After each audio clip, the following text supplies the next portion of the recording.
Bom, vamos continuar aqui falando de operadores matemáticos e agora a gente vai começar a deixar o negócio um pouquinho mais complexo, né? Por exemplo, vamos fazer um exemplo aqui bem simples de como a gente consegue calcular, por exemplo, um empréstimo. Vamos falar aqui que eu vou pegar um valor, tá? De R$ 500. Vou lá no banco pegar R$ 500. E aí o banco tá falando para mim que a taxa é de 2% ao mês. Então, todo mês vai acrescentando 2%, 2%, 2%, 2%, ok? E aí eu vou, meses aqui, eu vou colocar 10 meses. Ah, quanto que eu vou pagar de prestação com uma taxa de 2% ao mês? Primeiro a gente precisa fazer o cálculo de porcentagem. Quanto que é 2% de 500, né? E aí a gente vai fazer uma regra de 3. E aí eu vou abrir o bloco de notas aqui pra gente... Quem não lembra da regra de 3, né? Então aqui a gente coloca, ó, 500, ele é 100% do valor. O X que a gente quer achar que é o valor de 2%. Então, na regra de 3, a gente faz um X aqui, né? Um cruzado. Então, a gente colocaria... Eu vou aumentar aqui para ficar mais fácil de ver. A gente colocaria aqui, ó, 500 vezes 2 dividido por 100. Isso aqui seria a nossa regra de 3. E aí, como é que a gente faz esse valor aqui? Eu vou colocar aqui um float, né? Porque, obviamente, como a gente está fazendo uma conta mais complexa, esse valor pode vir quebrado. Valor percentual. Tá, eu vou colocar valor perc aqui. Que aí a nossa regra de 3. A gente vai pegar o valor, a gente vai multiplicar pela taxa e a gente vai dividir pelos meses.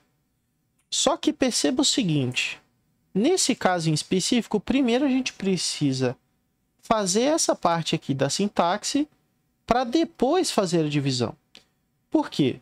Porque se a divisão for feita primeiro, o valor vai ser diferente. Vamos fazer aqui só para a gente conseguir entender, ó. Se a gente pegar aqui 2 dividido por 100, vamos abrir a nossa calculadora aqui para conseguir ficar claro essa informação. Ó. Se eu pegar aqui 2 dividido por 100, a gente tem o valor de 0,2 vezes 500 vai ser 10, tá? Esse aqui seria o valor inicial de caso essa divisão fosse feita primeiro. Quando a gente tem 500 vezes 2, primeiro, a gente vai ter 1000. Dividido por 100, vai dar 10 também. Então, nesse caso em específico, dessa regra de 3, independente de se tivesse feito essa conta aqui primeiro ou essa conta aqui primeiro, o valor seria igual.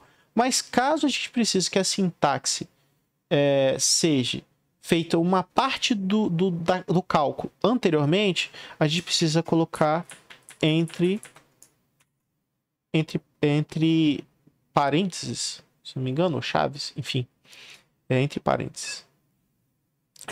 A gente precisaria colocar desta forma aqui, caso a gente precise falar para o computador para essa parte do código, essa parte da conta ser feita antes dessa, ok? Então eu vou fechar aqui a calculadora. Então aqui a gente fez uma regra de 3, eu vou colocar aqui, regra de 3.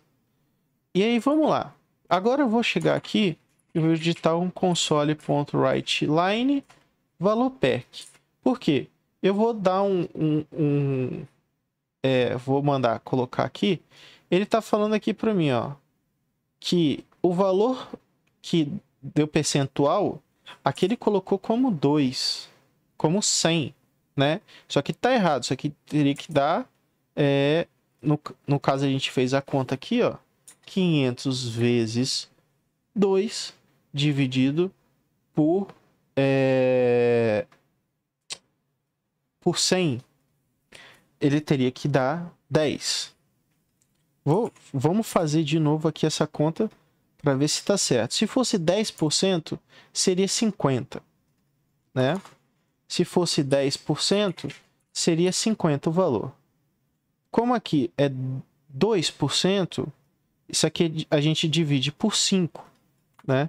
Então a gente divide isso aqui por 5, que é igual a 10. Por que que deu 100? Vamos colocar aqui...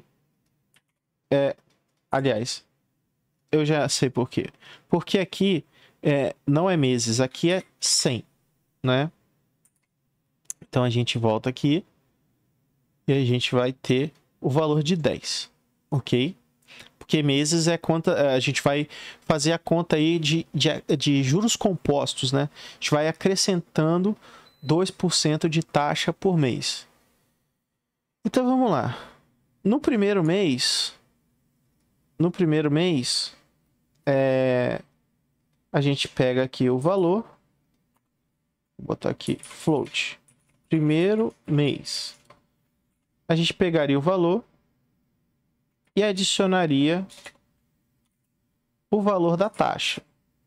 Esse é o primeiro mês, tá? No primeiro mês, se a gente pegasse para pagar no mês seguinte, a gente já teria... Vou colocar aqui, ó, primeiro mês. A gente já teria R$510.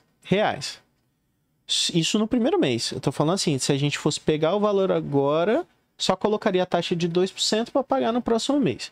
Só que isso aqui, a gente está falando que são 10 meses. Então, já no segundo mês, a gente vai precisar pegar o valor do primeiro mês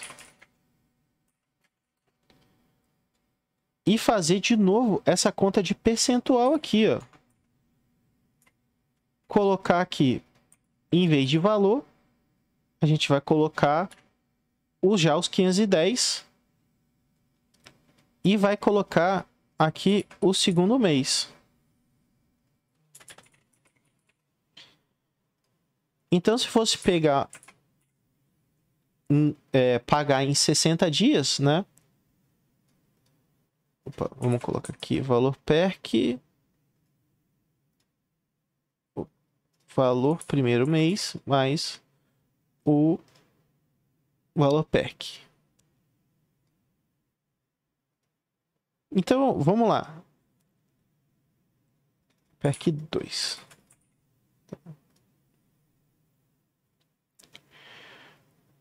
Então aqui, para pegar R$500 com uma taxa de 2% ao mês para pagar em 60 dias, o valor que a gente pagaria já seria de 520,2. Então pensei, calma aí, mas já aumentou do valor anterior?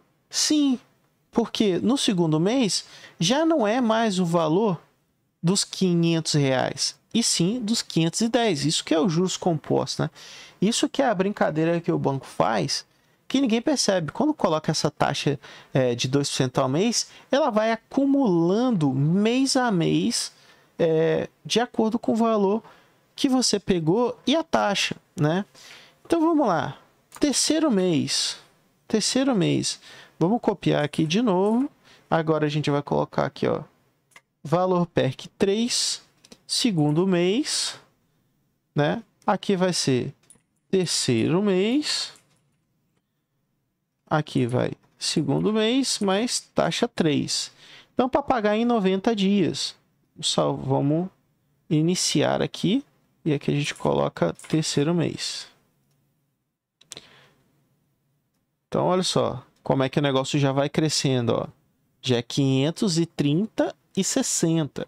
Então o negócio vai crescendo lentamente e você não percebe, e você vai pagar muito mais do que se fosse uma taxa de 2% no valor total, né? Uma coisa é o valor, um juros em cima do valor total, outra coisa é uma taxa por mês. E aí a gente poderia fazer todo esse processo até chegar ao 10º mês, né? E aí colocaria aqui mês 4, mês 5, mês 6, mês 7, mês 8, tudo mais, né? Obviamente que existem formas muito mais simples de fazer cálculos de juros compostos, só que a gente precisaria, nesse caso, estar usando looping. A gente precisaria estar fazendo essa verificação mês a mês e criando uma forma que utilizando uma parte da linguagem que a gente ainda não viu, né? Por isso que eu estou fazendo manualmente aqui, e até agora esse mês ele não foi utilizado para nada. Mais para frente, quando a gente estiver falando de looping, de repetição, a gente vai pegar exatamente esse mesmo exemplo e vai aplicar utilizando o loop. Vocês vão ver que é muito mais simples do que ficar fazendo esse texto mês a mês aqui, né? Mas só por curiosidade, no próximo vídeo eu vou trazer esse código completo de juros compostos aí, para a gente saber quanto que a gente pagaria de valor se a gente tivesse pegando R$500 com juros de 2% ao mês em 10 meses, ok? Vamos pro próximo vídeo aí.